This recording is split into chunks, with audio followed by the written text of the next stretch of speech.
News Nation with Tamron Hall. Next, only on MSNBC. All right, talk about a great deal on a house. A man moved into a $330,000 luxury home in the Dallas suburb of Flower Mound, Texas, last month after paying just $16 for this home, as described on the real estate website Trulia.com. Is more than 3,200 square feet and has 2.5 baths. He even has a swimming pool in the back. So how was Kenneth Robinson able to get this house for $16? The house was abandoned for foreclosure. Then the mortgage company that owned it went out of business. So Mr. Robinson claimed it under a relatively obscure law known as adverse possession. So exactly what is adverse possession? How does it work? And can you use it to claim a house? Joining me now is real estate attorney Shari Olefson, who is the author of Foreclosure Nation. All right, so this is going to sound pretty good to a lot of people across this country, getting a $330,000 luxury home for $16. So explain to all of us that haven't heard about this law, what is adverse possession? Well, you know what, Thomas, this story is not going to end well for this cowboy.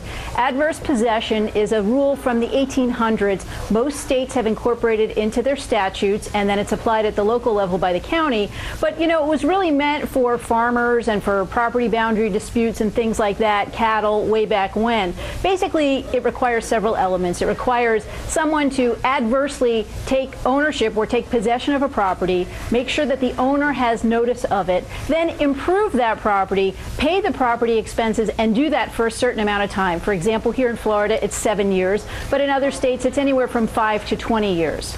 Shari, would this fall under the same thing as squatters' rights for the person that's moved into this house? It's similar, and applying this old statute to a new scenario like this is just not going to work. It's like putting a square peg in a round hole. And there are other people who suffer in addition to the tenants, because a lot of the time these guys are renting out the properties and collecting money. The tenants are trespassing, obviously, and if the tenants know that this isn't the actual property owner, they can also be prosecuted. But in addition to that, the owners are suffering, of course, because if there's damage done to the property, they're still the owners. If someone gets hurt there, they can be in trouble, and eventually the lenders will, I mean, look, this is the collateral for the loan, so eventually the lenders, even in a case like this where the lender's out of business, someone is taking over the assets for that lender. Eventually they will sell the home to pay off the loan.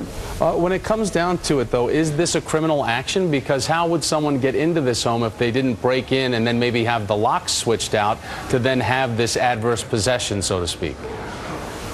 Well, there are legal ways to do this dating back from the good old days. In some counties, for example, you need to file a form and notice is published, and then you go in, you pay the taxes, and you improve the property. But that's just not possible in these scenarios. So what's happening, the way these are playing out, and it's happening with abundance in a lot of the hard-hit states where there are a lot of vacant homes like Florida and Nevada and Arizona, is that the sheriffs are coming in and the sheriffs are notifying the tenants that the person they think is the property owner is not the property owner.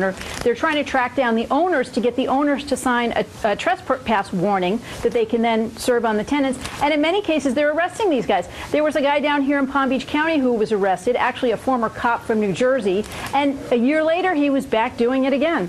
Sounds like if people know the loopholes that they can get around this pretty swiftly. Shari Olefson. For the short term, yeah. Yeah, and then it'll catch up with you, that's for sure. Shari Olefson. Shari, great to see you today. Absolutely. Thanks.